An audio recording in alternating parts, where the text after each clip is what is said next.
downloaded this particular claim form from mdcodewizard.com. So right here where it says mdcodewizard.com, that is not part of the claim form. It happens to be the place where I got it from, and they insisted on branding their website or whatever. So that is not normal. Everything else that you see in the claim form in red is definitely normal and is the way that the claim form should be. Now, if you ever want to get a physical copy of these claim forms, you can go to Staples or Office Max or Office Depot or whatever. Go to the section of the store where they sell things like wills and triplicate forms and sales receipts and that sort of thing, and you should be able to find a copy. They usually sell it in packages of like 100 per box, but you'll get these claim forms. I don't know why you'd want to, but just so you know, if you ever wanted to print these physically at your office, you can stick the forms that you get from Office Max into your printer, hit the print button, and then all this will fill in for you when you fill all of this stuff into the software. Again, to be honest, I don't know why you'd ever want to do that, because everything that we should be sending out should go out electronically, or at least 98, 99% of everything that we send should go out electronically. Let's actually talk about the claim form itself. This top section, everything that's in a gray box, is all typable. So you can type in whatever would go into a particular section.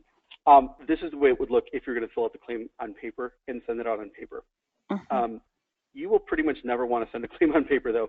So I'm going to leave it as, and it's going to look weird that the first line is filled in and then we've got this 5-digit number, and that's all that's going to be filled in here. Again, I know it looks weird, but that's the proper way that it's supposed to be filled in. You put in the name of the insurance company and the 5-digit number that corresponds to that particular insurance company. That 5-digit number is like the electronic address for the insurance company. Every insurance company has its own payer ID, and figuring out the payer ID is crucial to making sure that the claim goes to the right insurance company. If we get the payer ID wrong, then the claim is going to get sent to the wrong insurance company. The insurance company will automatically reject it, saying this is not one of our subscribers. Claim rejected, and then we've got to go back and find out why it got rejected. And eventually, once we do some detective work, we'll find out that we sent it to the wrong place. Don't let that happen. So with that said, let's talk about each of these individual boxes. Box 1 says Medicare, Medicaid. TRICARE is military healthcare. CHAMP VA is retired veterans of the military. Group health plan is pretty much all the commercial carriers like Blue Cross, Cigna, Aetna, and so on. FICA Black Lung is one that I've never ever seen or dealt with. So we send out, we just tag whatever box it is that's relevant. If it was a Medicare claim, we tag Medicare. If it was a group health plan, we type group health plan. If it was Blue Cross and you hit other, Blue Cross doesn't care. If you hit group health plan and it's Cigna, Cigna doesn't care. Most of the commercial carriers, whether you type in group health plan or other, they just don't care, and they're not going to reject your claim because of it. Now, if you're dealing with Medicare and you put other, Medicare will reject your claim, and they'll say you got box 1 wrong, claim rejected. Same thing with Medicaid, TRICARE, CHAMP VA. So what it comes down to is anytime you deal with the government, if you don't get the claim form exactly correctly, perfect, they will reject your claim. Okay, so box 1A says insured's ID number. The insured's ID number is called several things on a patient's insurance card. If you look at the front of your insurance card, it might be a member ID or an insurance ID or a primary member ID or subscriber ID or any number of other euphemisms for insured's ID number. This number comes from the front of the insurance card. So if the doctor photocopies the insurance card, that's fine, that'll work. If the doctor, just writes it down and calls it the member ID, just understand that box 1A is whoever the insurance policy holder is, their ID number goes here. The person who's seeking care is called the patient. The person who owns the policy is called the insured. Okay. So you'll see in box 2, it references the patient's name. Okay. And then box 1, 4, and 7 references the insured's name and the insured's address. Now be aware, box 2 and 5 is all about the patient. Box 4 and 7 is about the insured. So many times the patient is the insured, like the person who's walking in the clinic owns the policy, and that's fine. Box 2, 4, 5, and 7 should be completely identical and congruent, that the last name, first name matches up from 2 and 4, the address matches up from 5 and 7, if the patient is the person who owns the policy. Now, in some cases, you've got like mom who owns the insurance policy, but dad brings the kid into the clinic. In that case, the insured is mom, but the patient's name might be whatever the kid's name is. So be aware that they're not always the same. Now, to make things even more complicated, sometimes you've got like a mom who owns the insurance policy, but she's divorced from dad. Mom and dad have two different addresses. The kid lives with dad. So you got a patient's name and then a patient's address, which is totally different from the mother's name and the mother's address. Weird situations like that occur semi-periodically. So 2, 4, 5, and 7 could be completely incongruent, and it'll look weird, but you've done it correctly, and the insurance company will accept it, understanding that unusual family situations can occur. Box 3 asks for the patient's month, day, and year of birth. Also bear in mind that insured's ID could also be spouses, like the husband owns the policy, but the wife went in for services. Sometimes the wife kept her maiden name, and even though her age is pretty close to the husband, obviously it's not a kid, but things like that can happen too. Or if you've got a domestic partner live-in benefits, which some companies offer, that can change up things a bit too. And they can have the same address but different last names and so on. Anyway, box 3, you're looking at the patient's birth date, not the insured, but the patient, and then whether the patient is male or female. Box 6, what is the relationship to the insured? Now, if you mark that box 6 for self, then box 2, 4, 5, and 7 must be congruent. There's no other possibility. If you mark that the patient has Medicare, Medicare only insures the person who is 65. Medicare will not insure like a spouse or something. So if you mark box 1 as being Medicare, box 2, 4, 5, and 7 must be congruent, and box 6 you must mark it as self if Medicare is the correct insurance company. If the patient is a spouse, mark it as spouse. If it's a child, children include adopted children, stepchildren, foster children, exchange student children. Anyone that the insured is responsible for is a child. Children are also defined as anyone 26 years and younger. I know that doesn't sound right, but that's the way that Obamacare defines children now. Patient's relationship to other, I've never actually marked an other in all the years that I've done this, so it's extraordinarily rare that there could be an other, but an other could include like if you want your elderly parents living with you and you're going to take care of their health care and add them to your policy. Other used to include, like some companies had domestic partner benefits. This is before gay marriage became legalized, so that these domestic partner benefits are starting to fade away now, and they're pretty much almost gone now. But back before gay marriage was legalized throughout the country, then like Ford Motor Company offered domestic partner benefits because it wasn't themselves, it wasn't their spouse because they couldn't get legally married back then, and it obviously wasn't a child, so they had to mark it as other. But that's starting to fade away, and you probably won't see that too often anymore. Box 8, you can totally ignore, so don't bother with it. Box 9, we're going to skip box 9 for just a moment, and we'll come back to it in just a little bit. It'll make sense why in a minute, but well, sort of makes sense. But anyway, ignore box 9 for now. Box 10 is patient's condition related to employment, auto accident, or other. If you mark yes for any one of these, I guarantee a rejection. In fact, in the software, it's defaulted to no, and you have to manually mark it to yes if you want to change it for whatever reason. So if the patient's condition is related to employment, then we're looking at workers' comp. And if you've not done any pre-work or done any anything else prior, any phone calls, nothing, and you mark it as yes without making any phone calls to insurance companies or whatever, then I guarantee that they're going to reject your claim because you don't have a prior authorization number. You don't have other things in place that would let you mark it as yes. If they're not expecting to get the claim and you've sent it to workman's comp, then you will have a problem. So again, by default, everything says no in the software. You have to manually mark it to yes, and then you hopefully have a good reason for marking it to yes and a plan in place to resolve this particular claim. Box 11 asks for the insurance policy group or FICA number. There is no FICA number because if you look at FICA, FICA is black lung. I've never dealt with a black lung case, so I'm not even sure what the FICA number would be or what it would look like. But I know that a policy group number, the insurance company may or may not have one. Many cases, they don't have a group number. They just have a subscriber ID number when you're dealing with the insurance company, and there is no such thing as the group number. Although on occasion there is one. generally speaking, I mean, if you know what the group number is and there is a group number, go ahead and fill it in. If there is no group number, chances of it getting rejected or whatever by like Blue Cross or Cigna or Aetna, they generally don't care. Dealing with Medicare, the only thing that ever goes into box 11 is the word none every single time. Don't do anything other than say none in box 11. If it's Blue Cross, Cigna, Aetna, and they don't give you a group number, you can put none or you can put nothing at all. They won't care.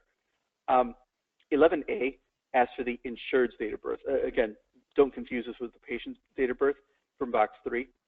Now, if the patient is the insured, then box 3 and box 11A should be totally congruent, including the male or female aspect of that. You can't have any other possibility if you mark self in box 6 and you have 2 different birth dates. That's not going to make any sense.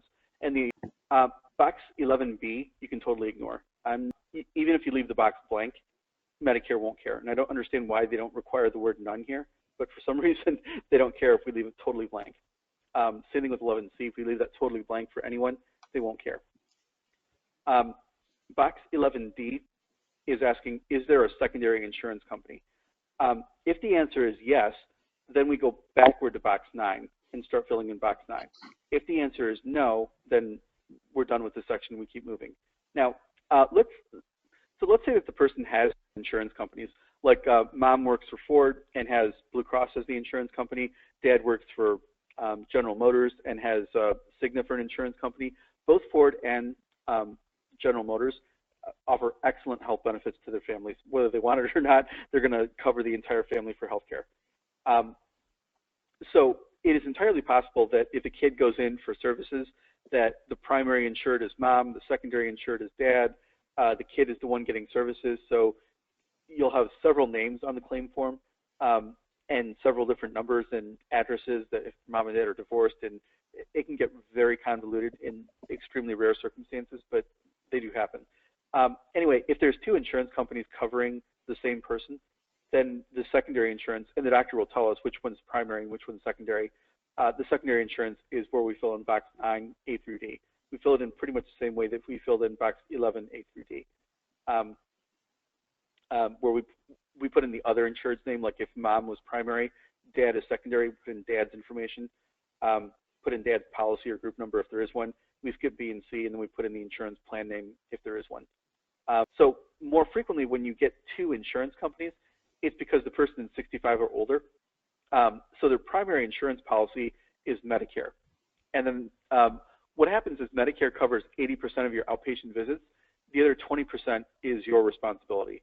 What happens is in box 11, we fill in all the, box 1, 11, and so on, we fill in all the information saying that Medicare is the primary policy.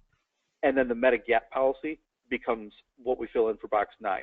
So the other insured's name is still the same insurance holder, who's still the same patient, who's still the same everything. But in this case, Medigap, the Medigap policy is going to cover the other 20%, maybe minus a small copay of $5 or $10 or something. Box 9, essentially what I'm telling you is that if there's a secondary insurance policy, we fill it in here. If a doctor ever sends you a patient and says patient has Medicare and they have some other insurance company, we always assume, without asking the doctor, ever asking the doctor, that Medicare is primary. Medicare will be primary, will be the primary insurance in 99% of circumstances. There's a small minority of cases where Medicare is not primary. Specifically, and this is a very rare confluence of events, but basically it's people 65 and older. Let's say that the person is not 65 yet, they're disabled, and they're 32, but they have a job or they have someone in their family taking care of their healthcare needs through whatever means necessary. In that case, Medicare is going to be secondary because the person's under 65, they're disabled, and there's another insurance policy that's already active. Those are the 3 things that you need for Medicare to become secondary. Otherwise, Medicare is always primary. They're both private insurances, like one's Blue Cross and one's Cigna or whatever it is. Then we need to, if the doctor didn't point it out already, then we have to ask the doctor. If Medicare is ever not primary, the only reason that we would ask the doctor is if the person was disabled and under 65, then we might have to say, look, you know, is this really what's going on here? Box 12 and 13 we don't touch.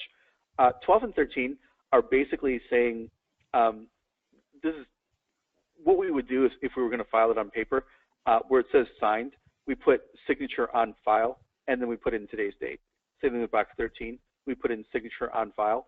We assume that the doctor is getting this information on file with the patients at the time of the visit. Basically, it's saying that the patient authorizes the doctor to submit any medical information to the insurance company to get paid, and that they'll basically keep all the information confidential, but they authorize the doctor to release whatever needs to get released for reimbursement. But we assume that the doctor is taking care of it. We don't ask the doctor, did you take care of this with every single claim form? That will get extremely tedious. We assume that 12 and 13 are filled in and correct. I've never had a doctor tell me otherwise, so 12 and 13 you can just totally ignore. Now you'll notice that there's this big heavy line in red right here going all the way across. What this is basically saying is that everything from box 1 through 13 is all about the patient and the patient's information, the patient's insurance information, and who the insurance policy, everything that the patient would know and would have access to.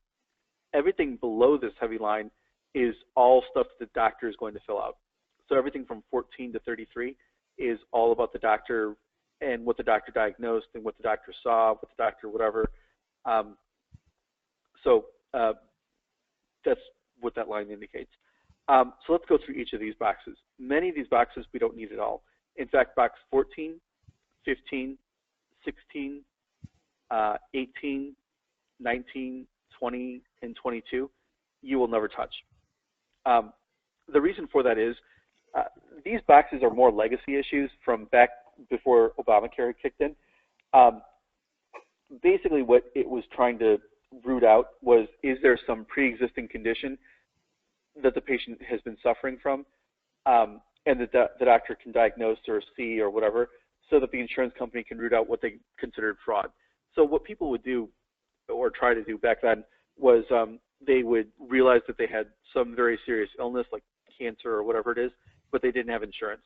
So then they would get insurance real quick and then go see a different doctor, and then they'd tell the doctor, look, I saw Dr. So-and-so, he told me I have cancer, but I had to do whatever, or I was at the hospital and they told me such and such. So what these, or I'm pregnant and I'm 3 months along now, but I didn't have insurance back then because I couldn't afford it. Now I can afford it, so I got it. The insurance companies consider that fraud. Nowadays, because of Obamacare, the insurance companies can't deny you for getting insurance because of this.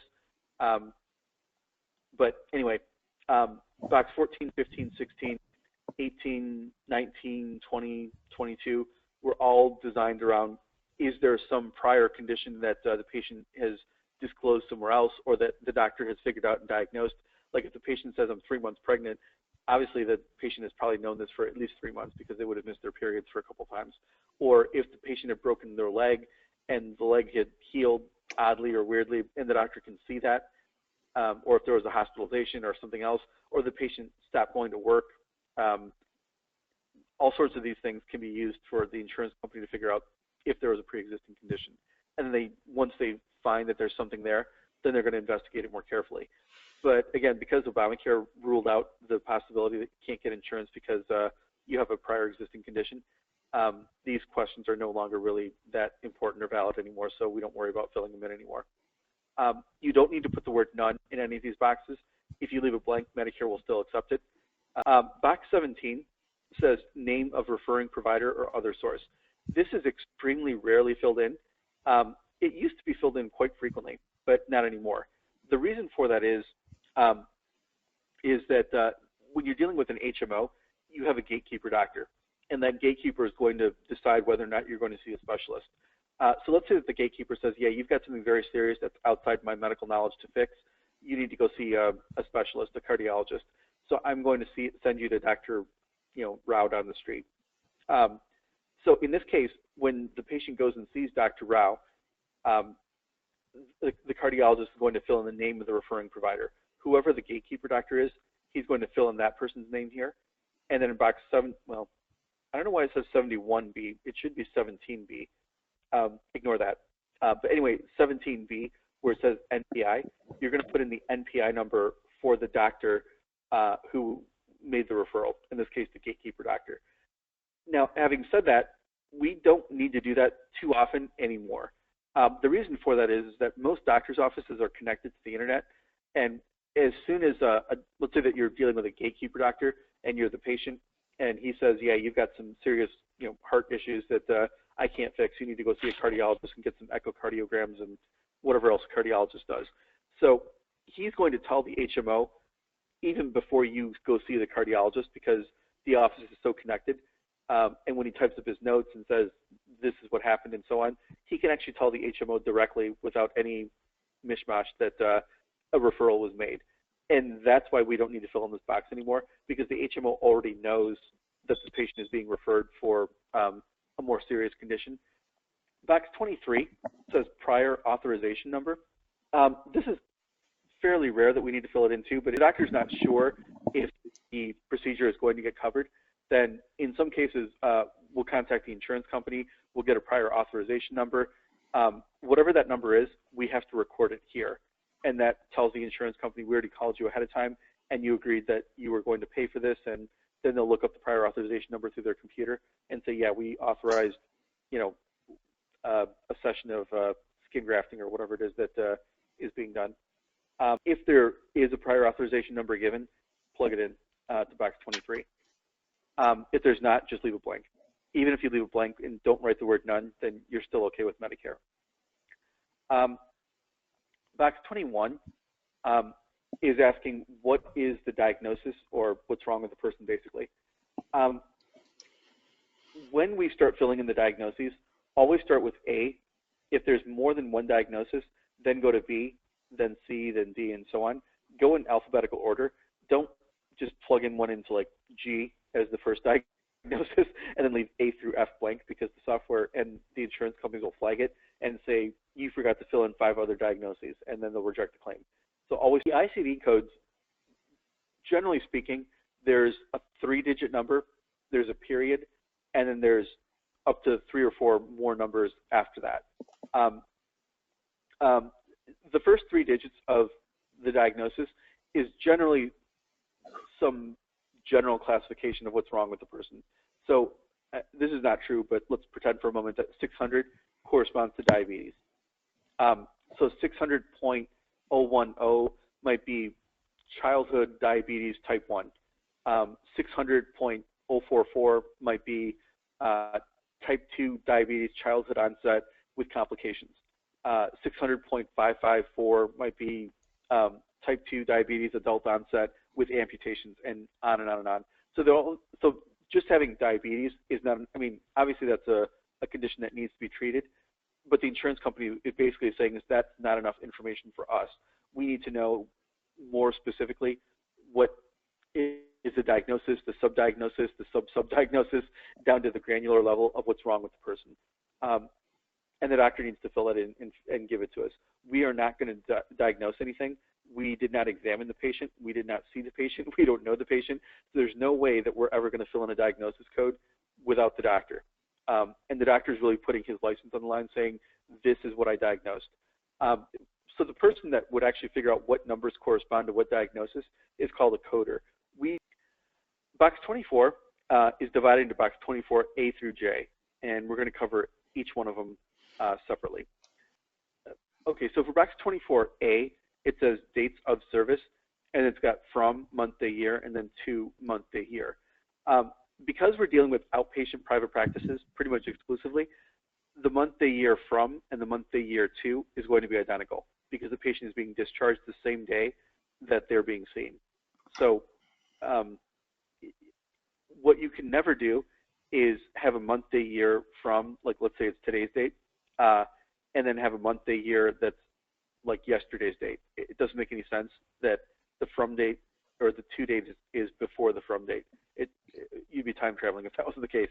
So always make sure that the to date is the same as the from date, which is going to be the way it is for most of our clients. But if you ever get like a nursing home client who is in the nursing home month after month after month, the from date and the to date is going to be different depending on what dates of service you're billing for, where the to date is going to be in the future. If you ever get like a sleep clinic, technically those could be different also, because the patient is coming in usually at night and they're told go to sleep and we're going to hook up all these electrodes to your brain or whatever it is that they do. So the patient was seen like today, but it's really technically tomorrow that they're discharged when they wake up, and the sleep doctor can see what what issues might be present. Box 24B says place of service. In the software, it's actually abbreviated POS. The place of service that we're going to be dealing with primarily is code 11, 11. The reason it's code 11 is code 11 corresponds to outpatient private practices. I think there's like 60 or 70 different codes that the government has identified for where services can take place, including the patient's home. For some reason, the patient is housebound and can't leave their house, the doctor can go visit them there. If it's an Indian rural center, that's another code. If it's a surgical center, a hospital, nursing home, hospice, there's just all these different places that services could take place. Box 24C says EMG. You will never touch this box. EMG stands for emergency, and we don't deal with emergencies unless, I mean, at some point in the future, you were going to pick up like an ambulance service that is not part of a hospital and it does independent ambulance runs, then the EMG codes might become relevant. 24C you can totally ignore for our purposes, unless the doctor specifically instructs you and says, I want you to fill in whatever into box 24C, then go ahead and fill it in, but otherwise just ignore it. For every medical procedure known to man, there is a 5-digit CPT code that corresponds to that. It's always 5 digits, never more, never less. So if a doctor ever sends you 4 numbers, then you got to call him up and say, I think you made a mistake. Or if he gives you 6 numbers, then you definitely know that he made a mistake. That might change in the future, but for now, there's only 5 digits associated with a CPT code. HCPCS is strictly for durable medical equipment. Durable medical equipment is frequently abbreviated DME. Durable medical equipment would be like a wheelchair or glasses or a cane or hearing aids or things along those lines. But when you're dealing with durable medical equipment, basically what's happening is the doctor's not actually doing anything to the patient, which differentiates a CPT code from an HCPCS code, a HCPCS code. A CPT code is when you interact with the patient and do something to them. I gave the patient 1 hour of psychotherapy. I splinted the patient's leg. I gave the patient a shot. I did a physical or whatever it is. There's some interaction between the doctor and the patient, and that's what constitutes a CPT code. A HCPCS code, there is no interaction between the doctor and the patient, and frequently there is no doctor involved at all. So a HCPCS code, you might walk into like a store and buy a wheelchair. There's no interaction between the doctor and the patient. In that case, really it's the interaction between the physical equipment and the patient. So now from our medical billing perspective, we don't care because both a CPT code and a HCPCS code are 5 digits long. And we plug it in, whether it's a HCPCS code or, but people who are in the industry that are like selling equipment or doing procedures to patients, they get real testy when you confuse one with the other. And some doctors don't even know what a HCPCS code is. They just know that they do perform CPT codes. So it's important for us to get our vocabulary correct when we're interacting with the appropriate audience, because they don't always know what we're talking about if we reference the wrong thing. They only know what is important for their world. A HCPCS code frequently has letters thrown in. It still doesn't matter. It's still 5 digits long. If it's more than 5 digits or less than 5 digits, even with the letters thrown in, then we need to call whoever it is that gave us those codes and have them explain it to us. But again, always 5 digits long. The next section says modifier, and you'll notice under modifier, it's got these 4 little boxes.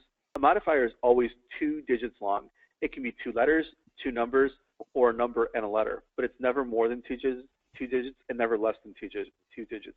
So a modifier might be RT, for instance. What it's basically saying is that whatever CPT code, let's say that our CPT code is 47465.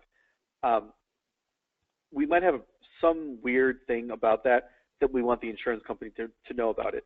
So most of the time there is no modifier. Like if you do 1 hour of psychotherapy, it's 1 hour psychotherapy. There's not really a lot of modifiers that go along with what was done.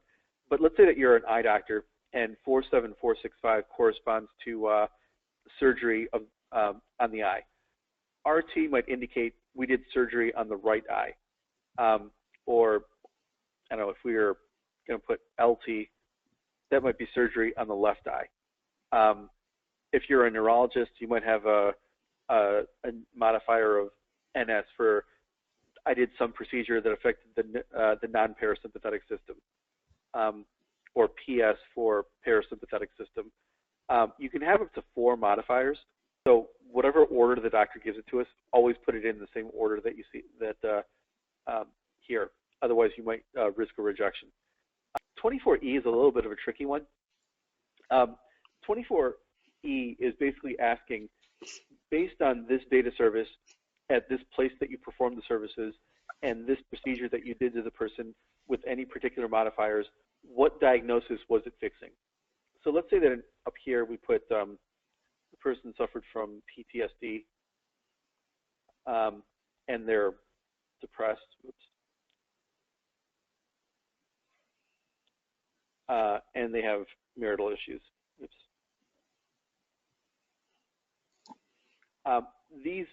This is not the way to fill in these 3 boxes. Let's pretend that the A, B, and C had numbers that correspond to whatever the diagnosis is. I don't know what the numbers are for PTSD, depression, or marital issues, but let's pretend that these 3 things have numbers in them. So if I do 1 hour of psychotherapy, I don't know what the code is for psychotherapy, but let's pretend that that's it, and I did it on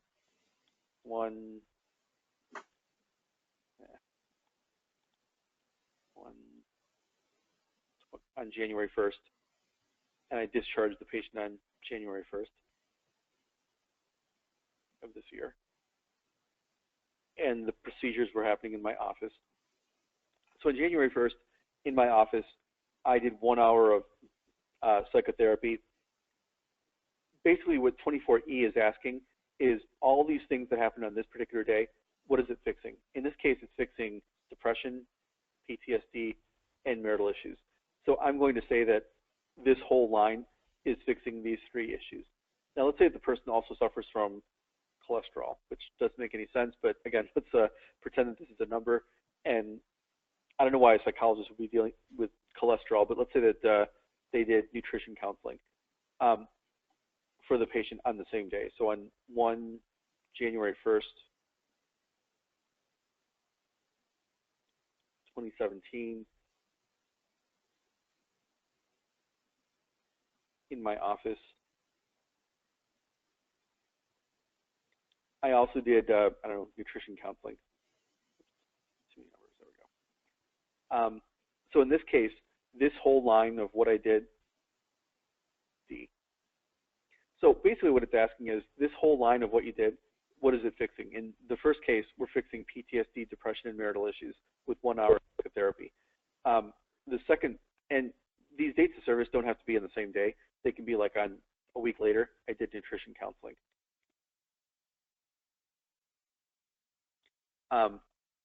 And this whole line is fixing diagnosis D, which is high cholesterol. So depending on how many different diagnoses the person comes in with, whatever you diagnose, you have to have a CPT code that corresponds to which one of these issues did we fix or whatever we did to do something to it. You do not separate anything with commas when you do it. If you're fixing A, B, and C, you can put 12 lines of service in the software. On a paper form, it only allows you 6 lines of service. So if you got 6 different dates of service or 6 different procedures that were done on the same day or 6 different whatever, you can just keep using all the next lines to keep doing it rather than going to a new claim form. It'll save time and effort doing that. Go to 24F, charges. Let's say that 23454 corresponds to 1 hour of psychotherapy, and the doctor charges $100 for that particular CPT code.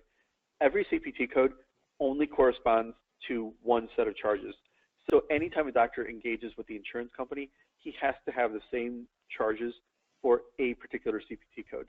Every CPT code has one particular set of charges, and that's it. You can't have multiple patients given the same procedures and then charge them differently based on their ability to pay. The days in units is very, very important, but it's often not changed, which makes it even more awkward. If you forget everything that I tell you today, this is the one thing that you cannot forget, because it will really impact how messy or underpaid or overpaid the doctor is going to get. So we really cannot screw this one up. We don't really deal with days because patients come in the same day that they're discharged. So the number of days that we deal with primarily is one. There's only one day. The number of units, however, can change pretty drastically depending on what the doctor did. Now, having said that, 95% of all the procedures that we do, number of units is always going to be one. I gave 1 hour of psychotherapy. I gave 1 flu shot. I gave, I fixed 1 broken leg. Whatever the issue is, it's usually just 1 unit. Now, occasionally, the number of units is different. So let's say a patient walks in, let's say that we're dealing with a pulmonologist, a lung doctor, and he tells the patient, look, you've got some serious issues. You've got emphysema, you've got bronchitis, you're a smoker, you're, whatever, all the other lung diseases that a person can get from years and years of smoking. So what's going to happen is the doctor's going to say, I'm really concerned about you. I don't think that you can breathe on your own without, choking or whatever it is that happens to people. So I'm going to send you home with some oxygen tanks. I'm going to send you home with 4 oxygen tanks. Let's say the doctor charges $100 per oxygen tank. Then what we need to do is the doctor charges $100 per oxygen tank, and there's 4 units. So when we mark it this way, the doctor is going to get reimbursed $400 total when all is said and done, and because it's 100 times 4 is $400. So the doctor is saying, I should get $400 back for the work that was done for me. What you cannot do is say, it's easier for me if I just leave it at 1 unit and then just say that the doctor charges $400 because it'll work out the same way. It does not work out the same way. Okay, let's go on to back to 24H. 24H, you can totally ignore. I've never used it. I'm not even totally sure what it's for, but I know that we've never needed it, never had to use it, so you can ignore it. 24I and J is asking who is the rendering provider and what is the rendering provider's NPI number. So basically what you do is you put like Jane Doe is the rendering provider up here, and then you put the rendering provider's NPI number down here. The definition of the rendering provider is who put their hands on the patient and performed the procedure. Whoever put their hands on the patient and performed the procedure is very, very important. So let's say that patient walks in and the LPN does a blood pressure cuff in the patient and says your blood pressure is 120/70, which that's fine. The LPN will get paid, I don't know, $5 for doing the procedure because they're an LPN. Now let's say that down the hall, an RN, a registered nurse, walks in, does a blood pressure cuff on a patient and says your blood pressure is 120/70. Same thing, no big deal, same identical stats, identical diagnoses and treatment and everything. But because she's an RN, she gets paid more. She doesn't get paid $5, she gets paid $25 because she has more credentials and she's got more schooling and more whatever, more knowledge supposedly. Now let's say that even further down the hall, a doctor walks in, a medical doctor, MD, he does a blood pressure cuff on some other patient and he says, yeah, your blood pressure is 120/70. Same diagnoses, same everything, same procedures, same whatever. Because he's a medical doctor, he's going to get paid $50 for doing the same procedure. And that's why it's so important that the rendering provider is identified, because if the doctor did the procedure, the insurance company is going to reimburse more. If someone who has less medical credentials does the procedure, they're going to get paid less. So the insurance company uses this field to audit documents as well, knowing who actually performed the procedures on the patient. Anyway, rendering provider is different than billing provider. We'll get to the billing provider in box 33 in a little bit, but just bear in mind the rendering provider is the person who put their hands on the patient and performed the procedure. Let's move on to box 25, ID number for the clinic. And then is it a social security number that we filled in or a federal tax ID number? Generally, doctors use the EIN number. And then box 26, you can totally ignore. I don't care what the patient's account number is. That's really a more internal field for the doctor, but it's not our business and it's not our problem. Box 27 says accept assignment. This goes back to what we were discussing yesterday, that if a doctor is out of network, then he has a choice, accept assignment yes or no, but only if the doctor is out of network. If the doctor is in network, he has to accept assignment. He doesn't have a choice. So he automatically signs the box as yes. Most of the time, the doctors are just going to say accept assignment yes, whether they're in network or out of network, because it's easier than chasing after the patient for the money that's owed to them. Box 28 says total charges. Basically what it'll do is it'll take the charges up above, it'll multiply by the days in units, and then auto-calculate whatever it is that for all 6 lines of service. Box 29 says amount paid. This is, let's say the patient at the time of the visit paid their copay or paid their deductible or paid whatever, then we can record that here. Box 31 you can totally ignore. That's something that the doctors take care of. We don't need to worry about it. Box 32 is asking for where did services take place. The address of the doctor's clinic is, we fill that in here. 123 Anywhere Street. Oops.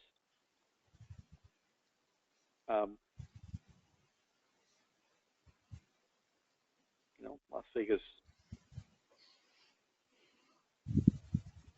Nevada, and then whatever the zip code is for Las Vegas, Nevada. Box 32A must always be filled in with an NPI number. If the clinic has its own NPI number, which happens in certain circumstances, then we fill that in here. If the clinic does not have its own NPI number, then we put in the doctor's billing provider NPI number. Whoever is going to get paid, their NPI number is going to go in here. Which brings us to box 33. In 33, the billing provider is let's actually go backward. In 24J, I told you that whoever performed the procedure and put their hands on the patient, that's the rendering provider. The billing provider is the person who's actually going to get paid for it. So let's say that the nurse did the blood pressure cuff. Now, generally speaking, nurses in clinics are salaried employees or hourly employees or something like that. So it doesn't matter how many patients the nurse sees that day. She's going to get paid hourly or salaried or whatever it is. So the doctor doesn't, the check never comes directly to Jane Doe. So the billing provider might be the name of the doctor.